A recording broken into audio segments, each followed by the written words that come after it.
말씀의 제목은 아나니아 부부는 왜 바나바는 어떻게 라는 제목으로 하나님 말씀 보겠습니다. 지난 주간 그 베트남의 그 직원 연수 차원에서 갔다 왔습니다. 뭐 연수 가면 노는 부분도 많아요. 예. 하지만 이제 저는 진행 차원에서 갔기 때문에 이제 신경 쓸 것도 많고 진행을 하고 그랬습니다. 이렇게 외국에 나가고 그러면 호텔에 묵죠. 호텔에 가면 뭐가 있어요? 아침에 호텔 조식이 나옵니다. 참 행복해요, 이럴 때. 예. 이번에 그래서 제가 좀 사치를 부려야 되겠다는 생각을 했어요. 어떤 사치냐면 여러분 기억하실지 모르겠어요. 우리 가정에서 사치는 계란 후라이 3개다. 기억하십니까? 자, 어느 날 집사람이 오늘은 계란 후라이 해줄게 해서 그래? 나 계란 후라이 3개 해줘 그랬더니 그건 사치야. 2개만 먹어. 이랬던 기억이 있단 말이에요. 예. 그래서 집사람이 가지를 않았어요. 예. 사무실 일이니까 갔더니 거기에 오믈렛도 있고 계란 후라이도 해서 주는 거예요. 야, 사치를 좀 부려봐야겠다. 그리고는 첫날은 계란 후라이를 2번 먹고 오믈렛을 먹었습니다. 그 마지막 날은 야, 오늘은 마지막이니까 오믈렛도 2번 먹고 계란 후라이도 2번 먹어야지 하고 먹었어요. 그런데 그걸 먹었더니 배가 너무 부른 거예요. 딴 걸 못 먹겠는 거예요.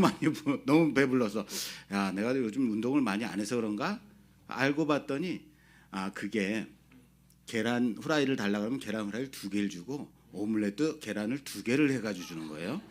그러니까 계란 후라이 오믈렛 하면 4개를 먹는 거예요. 4개를 먹는 건데 2번씩 먹었으니까 몇 개를 먹은 거예요? 8개를 먹은 거예요. 너무 사치했다라는 생각을 했습니다. 예, 맞아요. 너무 사치했어요. 예. 예. 자, 사치하지 맙시다. 예. 예. 자, 오늘 본문은 너무도 충격적인, 제가 계란 8개를 먹은 것보다 더 충격적인 본문이에요. 충격적이지 않습니까? 여러분이 큰 결단을 하고 재산을 교회에 바쳤다라고 생각해 보세요. 그런데 다 바치지 않았다고 해가지고 벌을 받는다면 여러분 교회에 다시 나올 마음이 들겠습니까? 기껏 큰 은혜 받고 큰 맘 먹고 큰 금액으로 하나님께 헌금을 드렸는데 갑자기 담임 목사가 와가지고 이거 다야? 라고 물어본다면 네, 단데요? 라고 대답을 했는데 이거 거짓말이야 하고 천벌을 받는다면 여러분 이거 손 떨려가지고 어떻게 헌금하겠습니까? 이거 헌금 바구니가 이게 돌아갈 때 막 손이 달달달 떨리는 거예요. 하나님 이거 진짜예요, 이거 진짜. 뭐 이러지 않겠습니까? 이거 무서워서 교회 다니겠습니까? 아나니아와 삽비라는 밭을 팔았습니다. 그리고 그 중에 얼마를 교회를 가져와서 사도들 발 앞에 두었다라고 합니다. 자, 여기서 발 앞에 두었다라는 말은 이 물질의 소유권과 권리를 사도들과 교회 앞에 내려놓겠습니다라는 말이에요. 그러므로 필요한 자들에게 쓰이도록 하십시오라는 의도죠. 문제는 그들이 드린 물질이 그들의 밭을 판 전부가 아니었다라는 데 있습니다. 아니, 정확하게 말하자면 베드로가 이게 밭을 판 것의 전부냐라고 물었을 때에 그들은 전부다라고 거짓으로 대답하죠. 여기가 문제인 겁니다. 그들은 일부를 숨긴 채 마치 내가 내 밭을 판 전부를 하나님께 드린 것입니다 라고 하는 것처럼 보이려 했습니다. 그런데 그 결과는 너무나도 무서운 일이죠. 베드로가 아나니아를 책망하자 그가 어떻게 됐습니까? 혼이 떠나 그 자리에서 죽죠. 그리고 이 일을 모른 채 그의 아내 삽비라가 한 3시간쯤 지나 들어왔는데 베드로는 다시 묻습니다.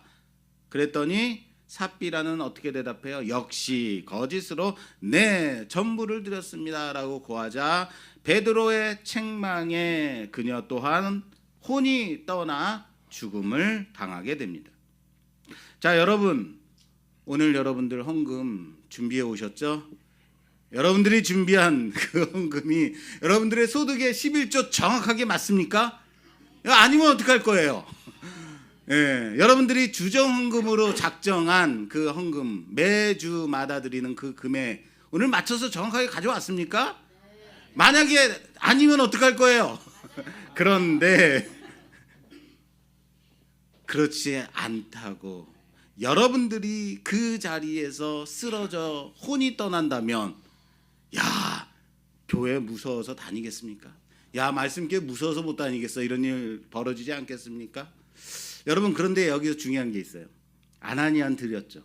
그런데 여기서 도리어 헌금을 안 드렸다고 죽은 게 아니라는 거예요. 헌금을 안 드린 사람은 어떻게 된 거예요? 안 죽었다고요. 최소한 아나니아와 삽비라는 이 부부는 자신들의 소유를 팔아서 교회에다가 일부를 바쳤다라는 거예요. 이게 뭐가 그렇게 죽어야 할 만큼 잘못된 중죄인가?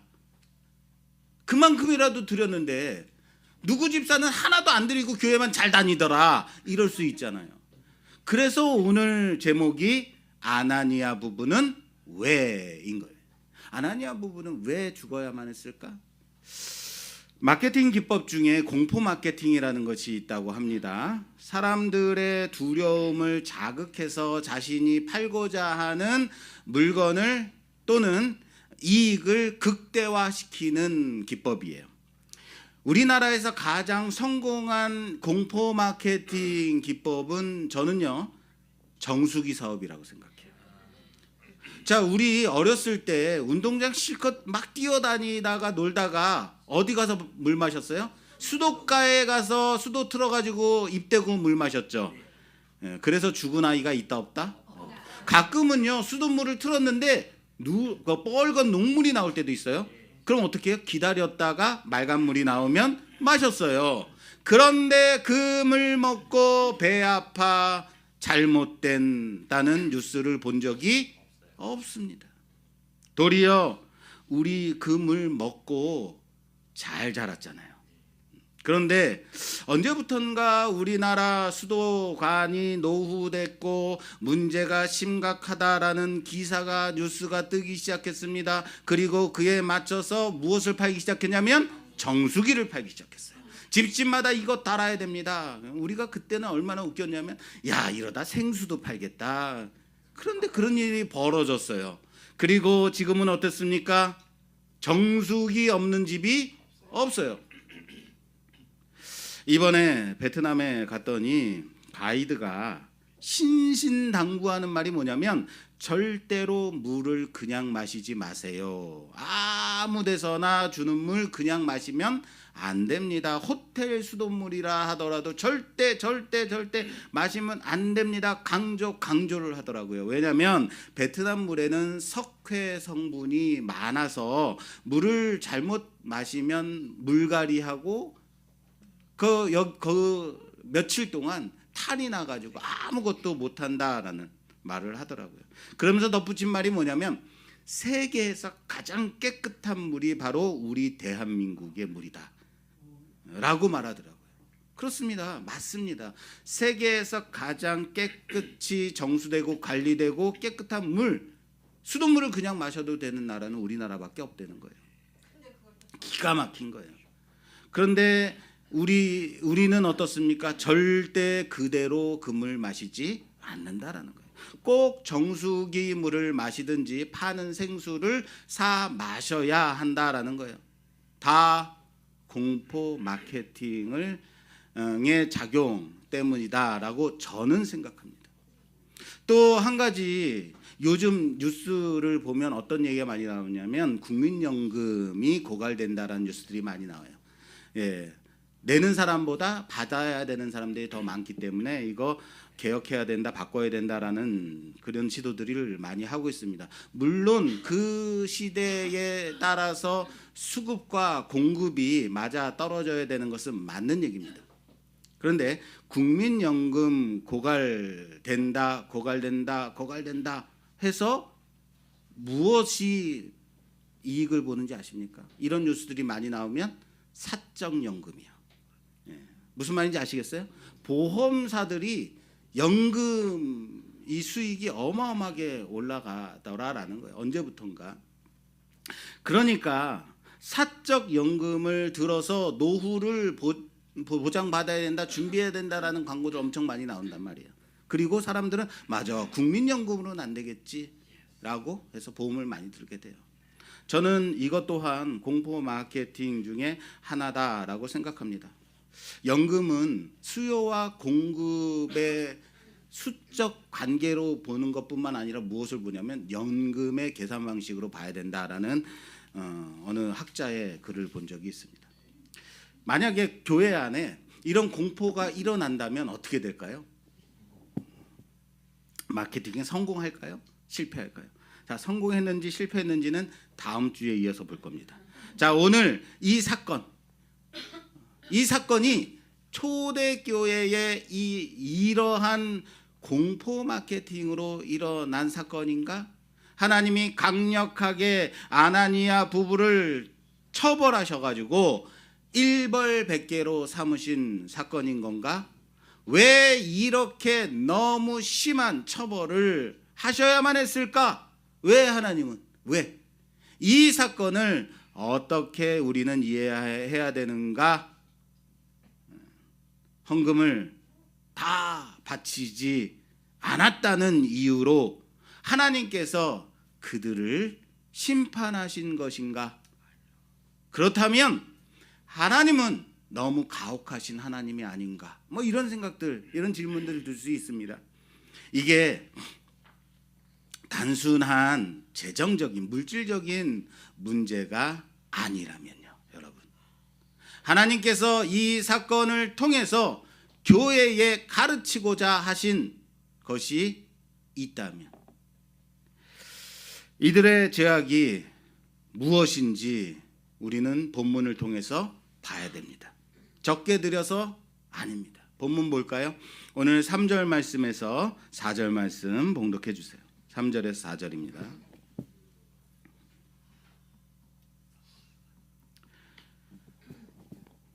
베드로가 이르되 아나니아야 어찌하여 사탄이 내 마음에 가득하여 내가 성령을 속이고 땅값 얼마를 감추었느냐.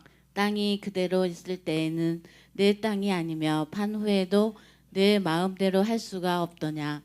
어찌하여 이 일을 내 마음에 두었느냐.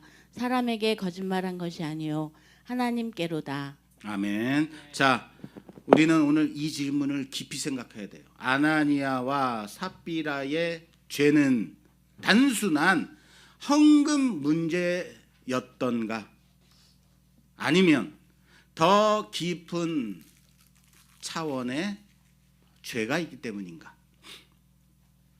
베드로가 아나니아에게 이렇게 말했죠. 어찌하여 사탄이 내 마음에 가득하여 성령을 속였느냐? 무엇을 속였느냐고요? 성령을 속였느냐?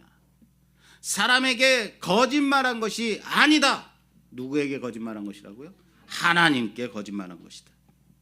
그리고 아나니아는 그 자리에서 쓰러져 죽게 되죠. 이 사건은 왜 다 바치지 않았느냐의 문제를 짚은 것이 아니다. 거짓의 문제라고요. 또 뭐라고요? 성령을 속였느냐의 문제. 그리고 하나님을 속이느냐. 이것을 짚고 있는 겁니다. 마찬가지로 그의 아내 삽비라에게도 9절에 보면 베드로가 이르되 너희가 어찌 함께 꾀하여 주의 영을 시험하려 하느냐. 무엇을 시험한다고요? 주의 영을. 성령을 시험하려 하느냐라고 말하고 있어요. 이거예요. 바로 이겁니다. 오늘 사건은 얼마를 바쳤느냐, 얼마를 도둑질했느냐의 문제가 아닙니다. 성령을 속이는 것, 하나님 앞에 거짓을 고하는 것, 주의 영을 시험하는 것, 이 세 가지입니다. 베드로는 아나니아를 향해 말합니다. 땅이 팔리기 전에도 내 것이 아니었느냐, 팔린 후에도 내 마음대로 할 수 있었더냐라고 없더냐라고 말하고 있어요. 무슨 말이에요? 이것을 팔아 드리든 내 마음껏 사용하든 상관이 없다란 말이에요. 다시 말해서 네가 얼마를 드렸느냐가 문제가 아니다. 그러면 문제는 무엇이냐? 그들은 강요를 받아서 한 것도 아닙니다. 헌금을 드려야만 하는 의무가 있었던 것도 아닙니다. 그런데도 그들은 일부만 바치면서도 전부를 드린 것처럼, 일부를 드리면서 무엇한 것처럼? 전부를 드린 것처럼 행동했다라는 거예요. 그렇다면 그들의 죄는 무엇인가? 그들은 단순히 사람을 속인 것이 아니라 하나님을 속이려 했다라는 겁니다. 문제는 헌금의 양이 아닙니다. 하나님 앞에서의 위선이죠. 하나님 앞에서의 성령을 시험하는 거죠.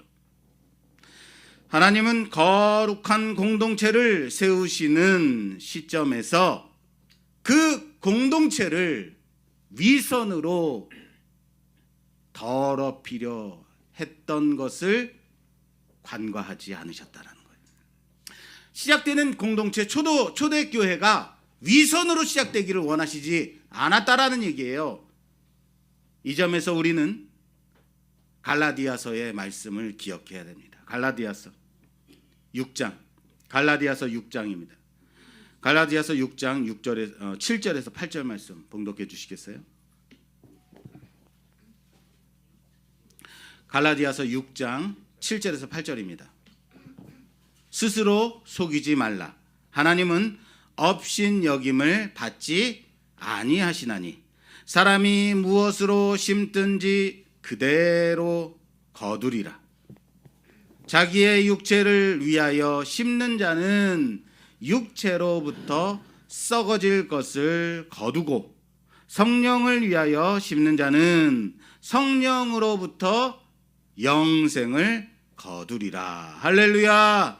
이들은 성령을 위하여 심는 것처럼 자신의 재산을 팔아 교회 앞에 바쳤지만 실제는 육체를 따라 썩어질 것을 심은 겁니다.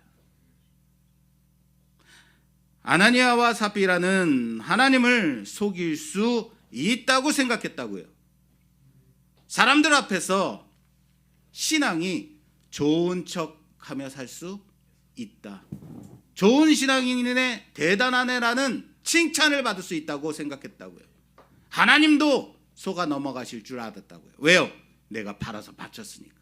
그러나 하나님은 결코 업신여긴 당하심을 원하시지 않는다. 이것을 옛 성경에서 만홀히 여기지 않는다. 믿으시길 바랍니다. 사람들은 속일 수 있어도 하나님은 속일 수 없어. 하나님은 그들이 심은 대로 거두게 하셨습니다. 그들은 헌금을 심은 것이 아니라 썩어짐을 심은 겁니다. 하나님은 만홀히, 다시 말해 업신여김을 받지 않으십니다. 옆에 계신 분랑 인사하죠. 하나님은 업신여김을 받지 않으십니다. 세상에는 겉으로 그럴듯해 보이면 인정받는 세상입니다. 그러나 하나님은 겉이 아니라 중심을 보시는 하나님이심을 믿으시길 바랍니다. 하나님은 어디를 보신다고요? 중심을 보신다고요. 이것이 초대교회가 초반부터 시작부터 뿌리 내려야 했던 거룩함입니다. 교회가 추구해야 되는 거룩입니다. 거짓과 위선으로 시작될 수 없었습니다. 그래서 하나님은 교회의 시작의 단계에서 단호하게 개입하셨던 겁니다. 이렇게 보면 구약에 나오는 아간 사건이 떠오르는 이유는 뭘까요? 아간 기억하십니까? 하나님은 이스라엘에게 가나안을 회복하게 하셨습니다. 그리고 광야에 있던 이스라엘이 가나안으로 들어가서 첫 번째 전투 뭐였죠? 여리고 전투죠. 여리고 전투를 허락하셨습니다. 실제로 여리고성은 이스라엘이 싸워서 쟁취한 성이 아닙니다. 하나님이 하나님 되심을 신뢰한 이스라엘 앞에 무너뜨리신 놀라운 전쟁이었습니다. 이스라엘 백성이 여리고성을 무너뜨리고 승리를 거둔 직후에 하나님은 그 성에서 나오는 모든 전리품들을 하나도 건들지 말라라고 명령하셨습니다. 그 첫 번째 승리는 온전히 하나님께 바쳐야 되는 것이기 때문입니다. 그러나 아간은, 그 중에 아간이라는 이 사람은 그 명령을 어기고 은과 외투를 금덩어리 얼마를 몰래 자기의 장막에 숨겼습니다. 아간이 숨긴 것은 공동체 전체가 하나님의 뜻을 따르기로 약속한 그 언약을 깨뜨린 무서운 행위였습니다. 그 결과 어떻게 됐습니까? 충격적으로 이스라엘은 여리고보다 작은 두 번째 아이성 전투에서 철저하게 패배하고 말았습니다. 하나님은 아간을 찾아내어 공동체에서 제거하라라고 명령하십니다. 아간과 그의 가족 그리고 그가 숨겨둔 모든 것이 돌에 맞아 죽고 불태워지게 되었습니다. 그와 그의 가족이 돌에 맞아 죽은 그 골짜기가 바로 아골 골짜기죠.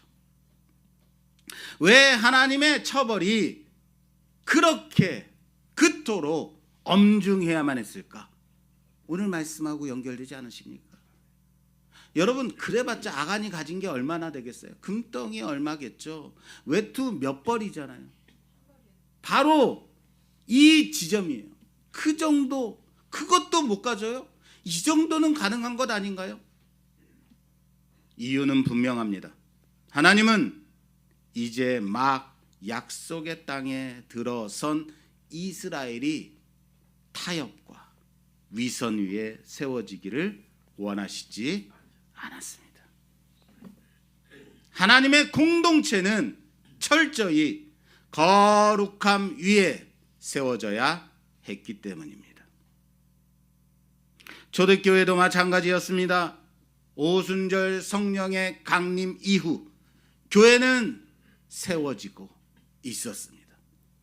하나님의 복음이 예루살렘에 멀리 널리 퍼지기 시작했습니다. 이 시작점에서 하나님은 초대교회가 거짓과 위선으로 더럽혀지는 것을 용납할 수 없었습니다. 아간이 숨긴 은과 금이 여리고 승리의 더러움이 되었던 것처럼 아나니와 삽비라가 숨긴 물질은 교회의 거룩함을 더럽히는 씨앗이 된 것입니다. 하나님의 공동체는 타협할 수 없다는 것을 믿으시길 바랍니다. 진실과 신뢰 위에 세워져야 했기 때문입니다. 하나님께서 아간을 제거하셨듯이 아나니아와 삽비라의 거짓도 도려내게 하셨습니다. 이것은 하나님이 초대교회를 세우시며 주신 분명한 메시지임을 믿으시길 바랍니다.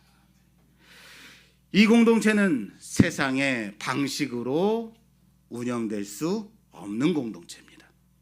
교회는 세상의 방식으로 세워지는 것이 아니라는 겁니다.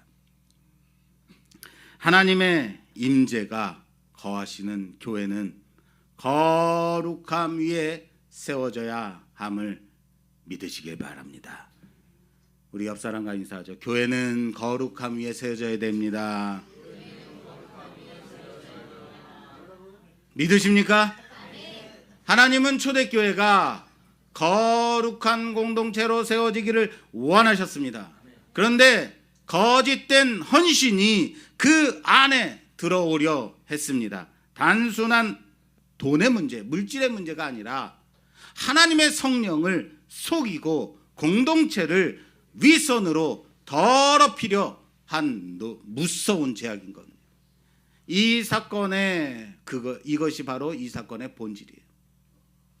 그렇다면 여러분, 아나니아 부부는 단지 인정받고자 거룩한 척하고자 이 일을 행했다? 그런 걸까요? 그들은 그렇다면 왜 이 일을 행했을까? 그냥 안 했으면 됐을 텐데, 그죠?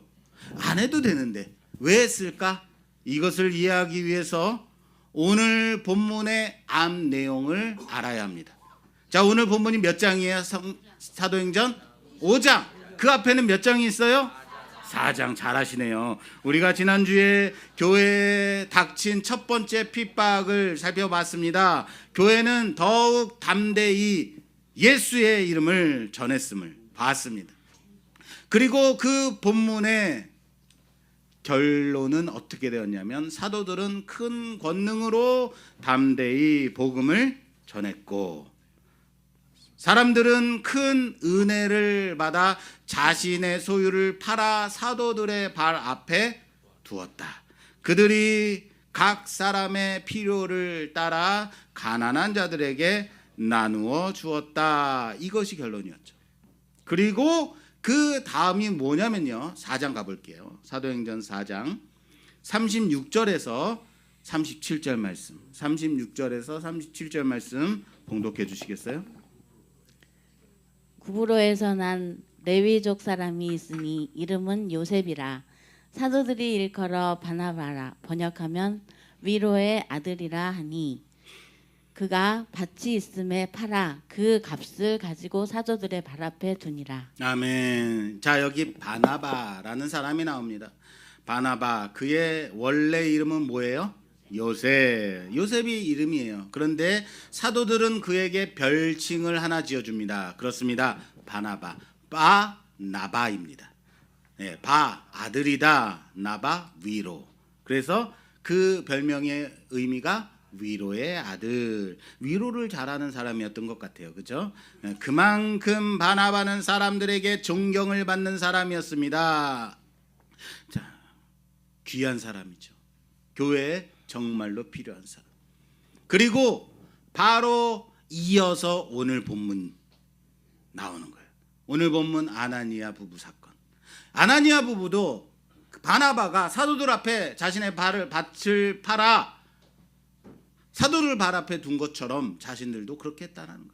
왜 아나니아 부부가 이런 일을 했는지 이해되는 부분이 있죠. 바나바가 하는 걸 보고. 초대교회는 예수 그리스도의 이름이 왕성했고 복음이 권능으로 전파되었고 충만한 은혜 가운데서 사람들은 자신의 재산을 팔아 각 사람의 필요를 따라 나누는 나눔 공동체였습니다. 하나님이 원하시는 이 땅에서 이루어지는 가난한 자가 없는 하나님의 나라, 그것이 교회에서 이루어진 거예요. 그들은 자기 소유를 주장하지 않았다고요. 많이 가진 자도 적게 가진 자도 부족함이 없었습니다. 왜냐하면 그들의 삶은 이미 하나님의 공급을 경험하는 삶이었기 때문입니다. 사랑하는 여러분, 여러분들은 하나님의 공급하심을 경험하며 살아가는 자들입니까? 하나님의 공급하심을 신뢰하며 살아가는 자들입니까? 바나바는 이 원리를 깨닫고 있었던 사람이라고요. 그는 하나님이 공급하시기 때문에 자신의 것을 움켜쥘 필요가 없다라고 믿었습니다. 그래서 그는 기꺼이 자신의 소유를 내려놓을 수 있었습니다. 무엇했기 때문에? 하나님의 공급하심을 신뢰했기 때문에. 하나님의 공급하심을 경험하는 사람, 정말 멋지지 않은가요? 우리는 얼마나 하나님의 공급하심을 신뢰하며 살아갑니까? 자신의 것을 얼마든지 내려놓을 수 있는 삶, 이것이 바로 구약의 만나입니다. 뭐라고요? 만나요. 이 삶이 바로 만나를 신뢰하는 삶이라고요. 애굽을 나와서 광야로 나온 이스라엘이 몇 년 동안 광야에서 살았죠? 40년. 하나님은 광야 40년간 만나로 먹이셨습니다. 매일 아침임에 나가면 만나가 온 지면에 가득 내려 있는 거예요. 거두기만 하면 돼요. 이스라엘은 이것을 걷어다가 굽기도 하고 삶기도 하고 해서 그날에 일용할 양식을 삼았습니다. 만나는 광야 40년간 하루도 빠짐없이 내렸다고요. 하루도 빠짐없이. 내일 뭐 먹고 사나? 내일 뭘 먹을 게 있나? 염려할 필요가 있었다 없었다? 없었다. 어디에서요? 광야에서요. 아무것도 나지 않는 그 광야에서 내일 먹을 것을 염려하지 않고 살았다고요. 하늘의 공급하심을 신뢰하는 삶을 배운 겁니다. 만나를 통해서. 그러나 여기서 두 가지 만나의 중요한 원칙이 있습니다. 이걸 볼게요. 첫째, 만나는 하루치의 양식입니다. 따라서 합시다. 만나는 하루치의 양식이다. 그날 거둔 만나를 다음 날까지 두게 되면 어떻게 됐어요? 바로 썩었죠. 이스라엘 백성들은 광야에서 매일 아침 만나를 거두었습니다. 그런데 하나님은 그들에게 하루 먹을 만큼만 거두라라고 명령하셨습니다. 그러나 꼭 이런 사람 있죠. 어떤 사람들은 혹시라도 내일 만나가 내리지 않으면 어떡하지 하면서 그렇죠. 더 거두고 내버려둔 사람도 있었겠죠. 그러나 그 남겨둔 만나가 다음 날 되면 어떻게 되었어요? 예, 그것은 곧 썩어 냄새가 나서 먹을 수가 없게 되었습니다. 코로나가 창궐할 때 우리의 기억에 뭐가 있냐면 각 가정마다 뭘 나눴죠? 코로나 지원금이라는 것을 줬던 기억이 있어요. 한 사람당 25만 원인가요? 예, 줬었는데 그런데 이것을 현금으로 주었다면 어떻게 해요?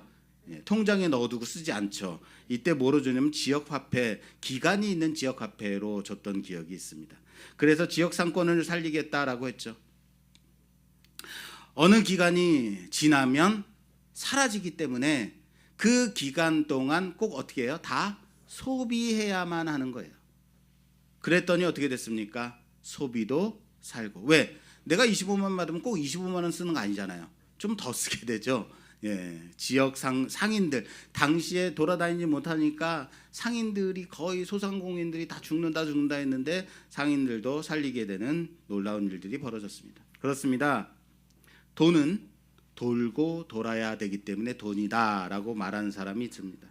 예, 가사에도 있죠. 노래 가사에도. 물질이라는 것은 물과 같아서 흘러가도록 해야 된다. 그것이 어디에 멈춰지게 되면 썩게 된다라는 말을 한 사람을 들었습니다. 물질은 흘러가는 원리입니다.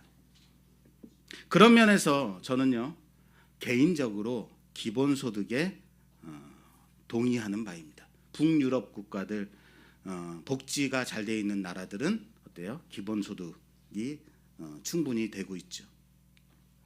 하나님이 매일 공급하시는 것을 신뢰하지 못한 자들은 만나를 거두어 쌓아두려고 했어.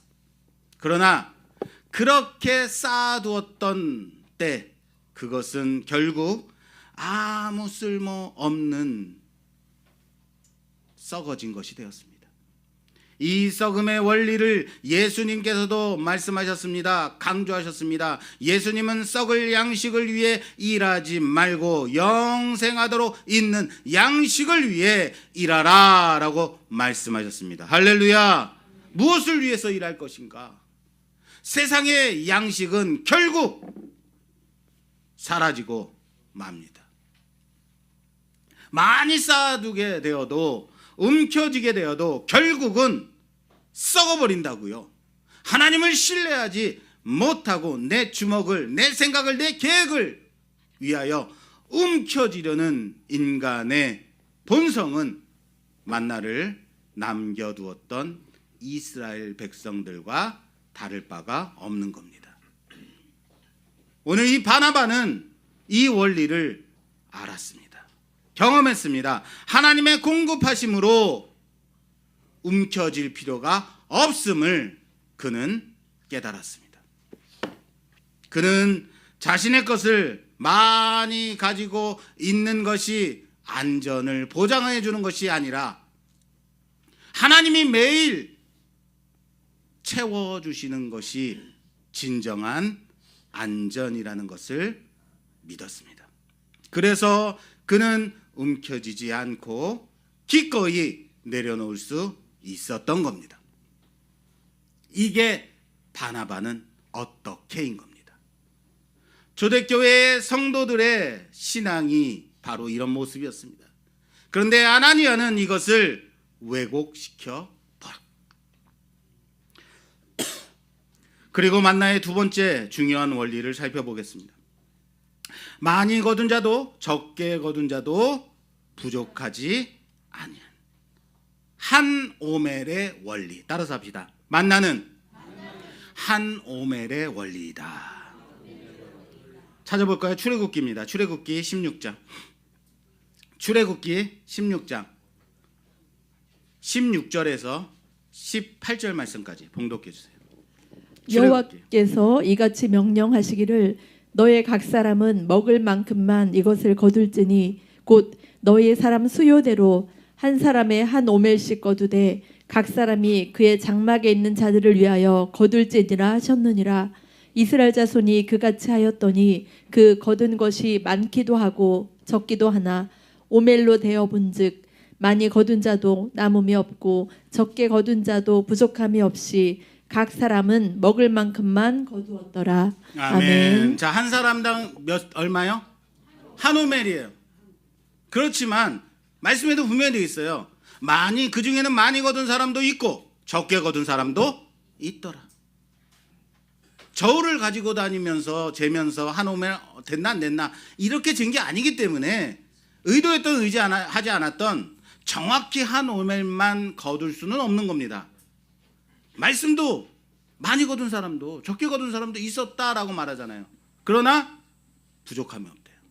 가을철에 이제 사과 체험하러 농장에 가면요, 이제 농장 주인이 와가지고 오늘은 이제 20개를 따면 5kg 정도 되니까 20개 정도 따세요라고 얘기해요. 그러면 큰 거 딴 사람은 20개를 따도 5kg가 넘을 수 있어요. 큰 것만 따면 6kg가 되기도 하고, 작은 거 따는 사람은 어떻게 돼요? 모자라요. 그런데 20개 따시면 5kg 정도 돼요. 20개가 중요한 거예요? 5kg가 중요한 거예요? 5kg가 중요한 건데 20개 따라고 해도 쬐끄만 거 따가지고 와가지고 내가 보기에도 3kg도 안 돼 보이는데 그거 다 땄어요. 가지고 나오는 분들도 있더라고요. 왜? 우리의 손은 저울이 아니니까. 하나님은 이스라엘로 한 사람당 한 오멜만 거둬라 라고 하셨습니다. 그런데 많이 거둔 자도 적게 거둔 자도 부족함이 있다 없다? 없었습니다. 어떻게 이런 일이 벌어질 수 있을까요? 이렇게 가능할 수 있었을까? 마술처럼 기적처럼 이런 한 오멜만 남게 되었다. 아닙니다. 어떤 사람은 많이 거두었을 겁니다. 어떤 사람은 적게 거두었을 것입니다. 혹시라도 아파서 나가서 거둘 수 없는 사람도 있었을 겁니다. 그런데도 누구도 부족함이 있다 없다? 없다. 걷지 못한 사람들입니다. 한 사람당 한 오멜이면 하루에 일용할 양식으로 충분한 양인 겁니다. 더 가질 필요도, 더 많이 쌓아둘 필요도 없다. 왜요? 남겨두면 다음날 썩으니까. 그래서 많이 거둔 자는 아파서 못 거둔 자에게 나눠줄 테죠. 적게 거둔 자도 걱정할 필요 없겠죠. 아, 옆집 가서 많이 거둬왔으니까 나 좀 나눠주세요 라고 하면 얼마든지 나눠주니까. 그러다 보면 많이 거둔 사람이 이렇게 생각했을 거예요. 야, 내가 굳이 허리 굽혀가면서 이걸 이렇게 많이 거둘 필요가 있나 없나? 없다. 이해되세요? 어떻게 한 오멜의 원리가 가능했을까? 이것은 하나님이 만나를 공평하게 나누도록 하셨기 때문이죠. 많이 거둔 사람은 자신이 거둔 것에서 적게 거둔 사람에게 흘려보내 주었죠. 내일을 위해서 남겨둘 수 없는 양식이었기 때문입니다. 자연스럽게 나눔 공동체가 된 겁니다. 또한 하루하루의 삶이 하나님을 신뢰하며 살아가는 삶이기 때문이죠. 굳이 내 것을 고수하며 쌓아둘 필요가 있다 없다? 없다. 이 원리가 바로 초대교회의 나눔 공동체에서도 동일하게 작동했습니다. 믿는 자들은 자기의 소유를 주장하지 않았습니다. 각자의 소유를 내려놓고 함께 나누며 살았습니다. 많이 가진 자도 적게 가진 자도 부족함이 없었습니다. 왜냐하면 그들이 가진 것은 원래 처음부터 자기의 것이 아닌 것을 알았기 때문에. 바나바는 바로 이것을 깨달은 사람이었습니다. 그는 기꺼이 자신의 것을 내려놓을 수 있었다고요. 그렇다면 오늘 우리의 모습은 어떻습니까? 하나님의 공급하신 그것을 신뢰한다면, 아니면 혹시라도 내일이 두려워 움켜쥐고 있는다면, 바나바는 어떻게 그럴 수 있었을까요? 바나바가 보여준 믿음은 단순한 나눔이 아닙니다. 하나님을 신뢰하는 삶. 바나바가 나눌 수 있었던 것은 하나님을 뭐 했기 때문에요? 신뢰했기. 초대교회는 이 믿음 위에 세워졌습니다. 하나님이 매일같이 채워주심을 신뢰하는 것, 경험하는 공동체. 이것이 초대교회의 모습이라는 것입니다. 이제 사랑하는 여러분, 우리에게 질문을 던져보고 싶습니다.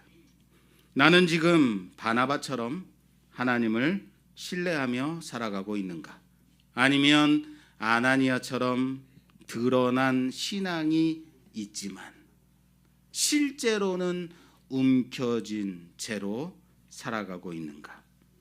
하나님은 오늘도 우리에게 묻고 계십니다. 너는 정말 나를 신뢰하느냐? 내가 너를 위해 오늘도 만나를 내려줄 것을 믿고 있느냐? 내가 너의 내일을 책임지마. 너의 내일을 내가 책임지겠다. 진정으로 그것을 신뢰하고 있느냐? 아나니아와 삽비라가 두려워했던 것은 내일이었습니다. 바나바가 내려놓을 수 있었던 것도 내일이었다고요. 하나님이 내일도 채우신다면 그 믿음이 있으면 우리는 움켜쥘 필요가 없는 겁니다. 그러나 하나님이 내일 채우지 않으실까?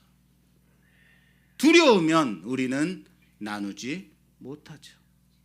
바로 이 지점에서 초대교회는 갈라졌습니다.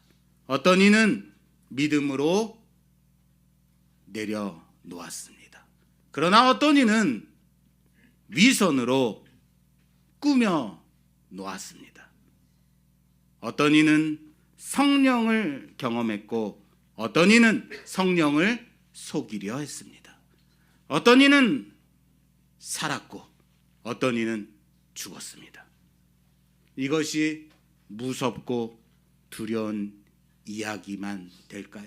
여러분들에게는 어떻게 느껴지십니까? 아닙니다. 이것이 오늘 우리를 향한 하나님의 부르심이라는 사실을 믿으시길 바랍니다. 이것은 내 삶이 우리의 교회가 진실한 공동체로 섬김을 원하신다는 강력한 하나님의 요청입니다. 이제 우리도 이렇게 기도했으면 좋겠습니다. 하나님, 우리가 위선으로 신앙생활하지 않게 하옵소서. 진심으로 하나님을 신뢰하게 하옵소서. 나의 소유가 아니라 하나님의 공급하심을 믿게 하옵소서. 담대하게 내 것을 드릴 수 있는 믿음을 주시옵소서. 교회가 그런 믿음의 사람들로 세워지게 하옵소서. 이제도 위협과 염려 그 속에서 살아가는 자들이 아니라 우리로 하여금 담대히 하나님의 말씀을 전하게 하옵소서. 할렐루야. 우리 안에 있는 이 아나니아의 마음을 깨뜨려 달라고, 바나바의 믿음, 그 신뢰를 다시 회복하게 해달라고 기도합시다. 그래서 오늘도 우리 교회가 하나님의 거룩하신 임재가 머무는 교회가 되게 해달라고, 이런 신뢰의 신앙이 내일을 내려놓고 하나님을 신뢰하며 살아가는 초대교회에서 보여줬던 나눔, 그 공동체가 우리 교회 안에 이루어지게 해달라고 기도하는 우리 모두가 되기를 주님의 이름으로 축원합니다. 축원합니다.